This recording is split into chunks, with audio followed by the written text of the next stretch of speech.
menjadi seperti Yesus. Mediasi kita dalam hal ini adalah lembaga Daya Dharma, dan kita berharap lewat usaha-usaha kita bersama, lewat pengorbanan para ibu, para bapak, para suster, dan semua, semoga kerajaan Allah semakin nyata di tengah-tengah kita dalam bentuk transformasi sosial yang tidak akan pernah berakhir. Dalam nama Bapa dan Putera dan Roh Kudus. Amin. Rahmat dan damai sejahtera dari Allah Bapa dan dari Tuhan kita Yesus Kristus bersamamu dan bersama rohmu. Para ibu dan bapak, para suster, saudari, saudaraku yang terkasih, kita menyambut hari ulang tahun yang ke-59 Lembaga Daya Dharma di dalam perayaan Ekaristi. Kita semua tahu Ekaristi adalah syukur atas karya agung Tuhan. Kalau kita menyambut ulang tahun Lembaga Daya Dharma dalam Ekaristi, kita ingin mengungkapkan bahwa Lembaga Daya Dharma dan kita semua yang melayaninya adalah bagian dari karya agung Tuhan itu. Dengan keyakinan itu, kita berharap dapat melanjutkan bakti kita dengan tekun dan setia. Bersama-sama dengan ucup-ucup khusus pada hari ini, kita bawa pula ke hadapan Tuhan ucup pribadi kita masing-masing, ucup keluarga, dan komunitas kita. Para ibu dan bapak, para suster, saudari-saudara yang terkasih, keluarga besar Lembaga Daya Dharma yang berbahagia. Pertama-tama, mewakili Keuskupan Agung Jakarta, saya ingin mengucapkan selamat menyambut ulang tahun yang ke-59. Terima kasih atas karya bakti Lembaga Daya Dharma dan tentu pribadi-pribadi yang ada di dalamnya yang selama 50 tahun, 59 tahun terus berusaha melayani masyarakat sebaik-baiknya dan mencari jalan-jalan baru supaya pelayanan itu sungguh-sungguh sesuai dengan kebutuhan masyarakat. Terima kasih kepada para ibu dan bapak, para suster, saudari-saudara sekalian yang telah bergabung di dalam Lembaga Daya Dharma, dan kepada semua yang dengan satu dan lain cara mendukung sehingga kehadiran dan pelayanan Lembaga Daya Dharma ini terus dapat semakin baik menampilkan wajah sosial gereja, menampilkan wajah gereja Keuskupan Agung Jakarta, bahkan wajah Allah sendiri, wajah yang semakin peduli, wajah yang semakin solider, wajah yang semakin mengasihi. Kita kenang di dalam doa-doa kita para pendahulu, para perintis yang telah mendahului kita semua, dan kita yakin mereka menjadi pendoa bagi kita di hadapan Tuhan. Saudari-saudaraku yang terkasih, Tuhan menyelenggarakan, saya tidak mengatakan kebetulan, kutipan-kutipan dari kitab suci pada hari ini sungguh sangat kaya. Kalau tidak salah, seharusnya syukuran itu kemarin. Tetapi karena tidak bisa dilakukan kemarin, jadinya hari ini. Kalau bacaannya yang kemarin, bacaan harian, inspirasinya tidak sehebat ini. Maka saya katakan Tuhan menyelenggarakan.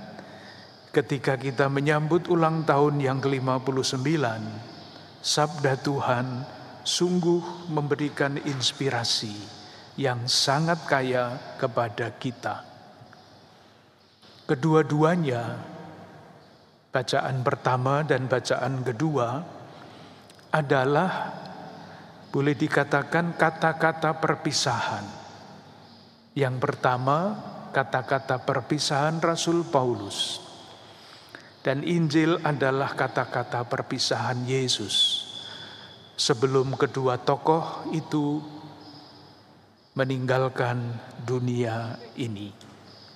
Dan kita semua tahu sampai sekarang, ketika seorang pribadi sadar, merasa bahwa hidupnya sudah akan berakhir, biasanya pribadi-pribadi itu, entah orang tua kita, entah senior-senior kita, menyampaikan pesan-pesan terakhir. Dan pesan itu adalah wasiat yang kita junjung tinggi untuk dengan segala macam cara akan kita laksanakan. Itulah yang disampaikan oleh Rasul Paulus di dalam pidato perpisahannya. Sama dengan yang disampaikan Yesus di dalam kata-kata perpisahan yang tadi kita dengarkan. Tapi kalau mau diuraikan semuanya nanti misalnya jam 12 belum selesai. Oleh karena itu saya mengambil 1-2 hal yang saya anggap penting. Rasul Paulus mengatakan begini, sekarang sebagai tawanan roh, aku pergi ke Yerusalem. Dan aku tidak tahu apa yang akan terjadi atas diriku di situ.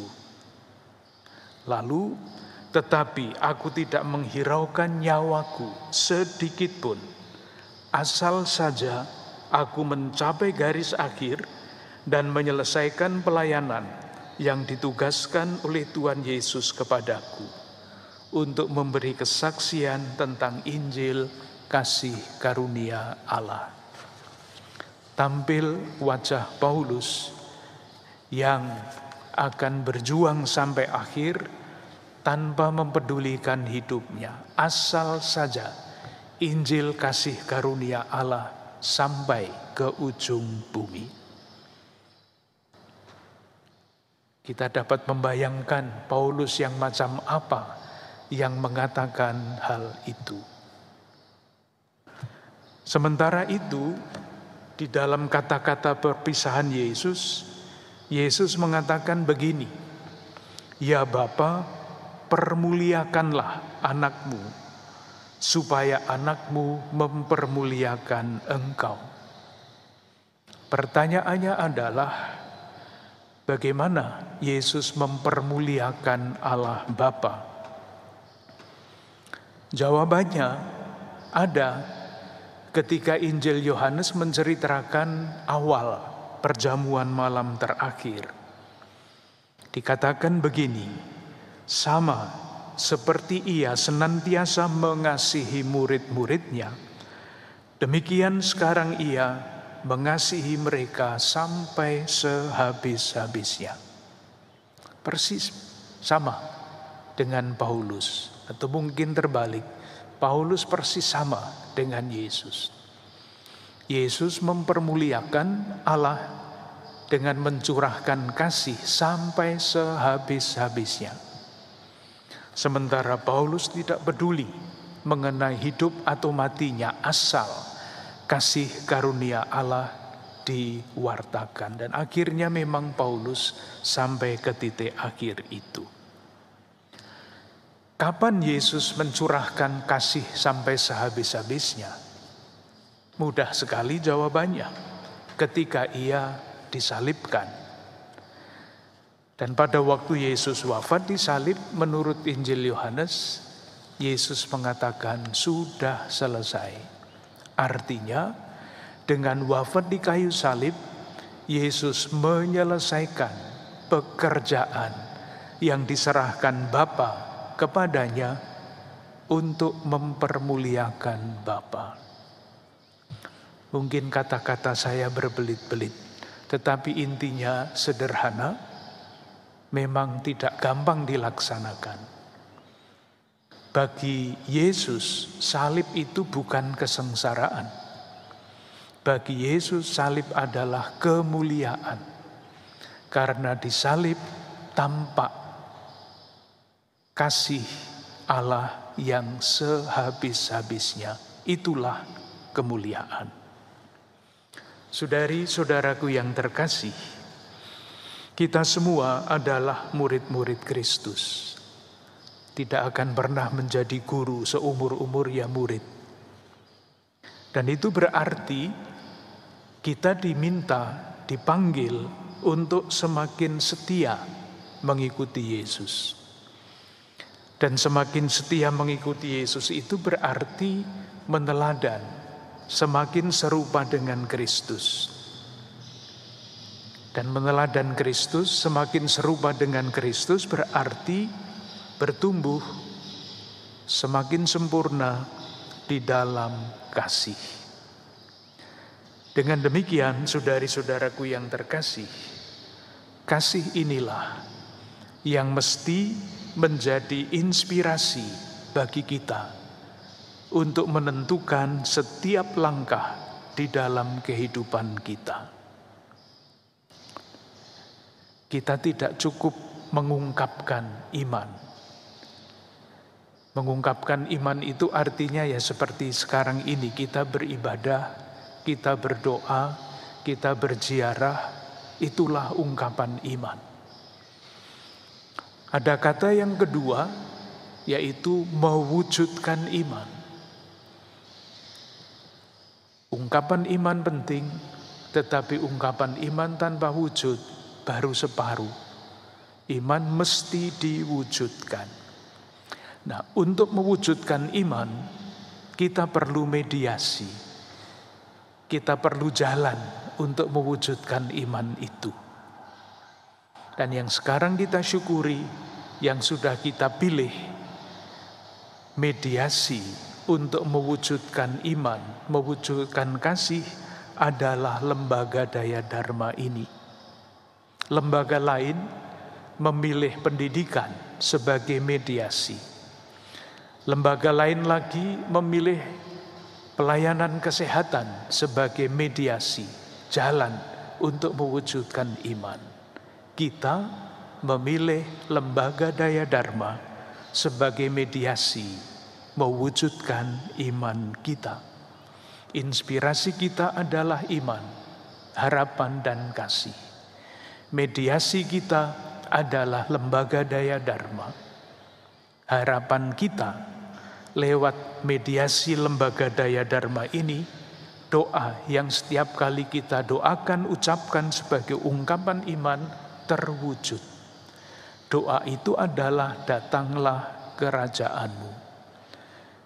Ketika kita berdoa datanglah kerajaanmu, kita mengungkapkan iman kita. Ketika kita melayani masyarakat lewat lembaga Daya Dharma, kita mewujudkan iman yang kita ungkapkan di dalam doa, datanglah kerajaanmu itu. Iman sebagai inspirasi, lembaga Daya Dharma sebagai mediasi. Buah-buah dari semua yang kita lakukan, harapannya adalah dalam bahasa gereja, datangnya kerajaan Allah. Dalam bahasa sehari-hari, namanya transformasi sosial. Saya akan berhenti di situ karena kalau mulai omong lagi nanti terlalu panjang. Transformasi sosial itu dapat kita kelompokkan di dalam beberapa macam judulnya saja. Transformasi sosial terjadi kalau martabat manusia semakin dihargai dengan sendirinya. Transformasi sosial terjadi kalau kebaikan bersama diperjuangkan. Transformasi sosial terjadi kalau solidaritas dikembangkan. Transformasi sosial terjadi kalau lingkungan hidup dirawat dengan sebaik-baiknya. transformasi sosial terjadi kalau saudari-saudara kita yang kurang beruntung diperhatikan lebih daripada yang lain. Marilah kita saling mendoakan agar kita ikut di dalam dinamika yang tadi saya coba ungkapkan. Inspirasi kita adalah iman, menjadi seperti Yesus.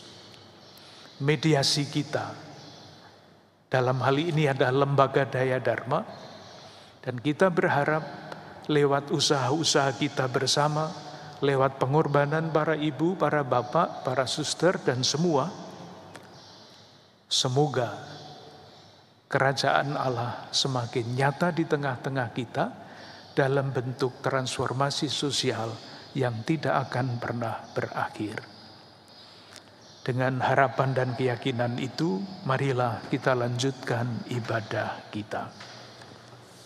Bapak, Ibu, dan saudara-saudara yang terkasih di dalam Kristus, sejenak saya atas nama keluarga besar Lembaga Daya Dharma ingin mengucapkan terima kasih yang sedalam-dalamnya dan sebesar-besarnya. Yang pertama tentunya untuk Bapak Kardinal Ignatius Suharyo dan Romo Edi yang telah berkenan bersama dengan kita semua beribadat di dalam Ekaristi dan memberi inspirasi kepada Lembaga Daya Dharma dan kita semua untuk selalu berbela rasa dan mewujudkan wajah Allah di dalam kehidupan sehari-hari.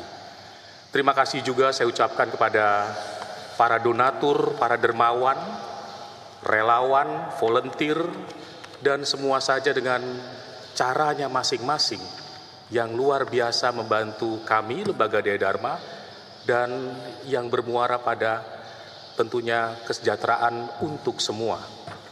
Terima kasih atas seluruh usahanya dan juga terima kasih juga untuk para pembina, pengawas, dan juga pengurus Yayasan Lembaga Daya Dharma Kuskupan Agung Jakarta yang telah mendukung, mendoakan kita semua agar kita dapat mewujudkan juga gerakan-gerakan sosial yang lebih nyata untuk kehidupan atau untuk keluarga-keluarga yang membutuhkan. Dan terima kasih juga di dalam Ekaristi ini semua yang berkontribusi, staf Lembaga Daya Dharma, semangat terus di usia ke-59 dan tahun depan ke-60, luar biasa. Dan terima kasih juga untuk teman-teman dari LDC, ya, Leticia Disability Choir, yang selalu menemani, mendampingi kita di dalam Ekaristi Kudus kita. Terima kasih dan selalu semangat di dalam hidup pelayanan kita semua. Dan akhirnya, saudara-saudara yang terkasih, dengan tulus lagi-lagi saya mengucapkan terima kasih yang sungguh luar biasa. Marilah kita bersama-sama mewujudkan karya Allah di dalam hidup kita sehari-hari agar Allah semakin dirasakan oleh semua orang. Terima kasih dan tetap semangat. Kita akhiri ibadat kita dengan mohon berkat Tuhan. Tuhan bersamamu dan bersama rohmu. Semoga Allah yang Maha Kuasa memberkati para ibu dan bapak, para suster, saudari-saudara sekalian, saudari-saudara yang kita doakan secara khusus di dalam perayaan Ekaristi ini, Bapa dan Putra dan Roh Kudus. Amin.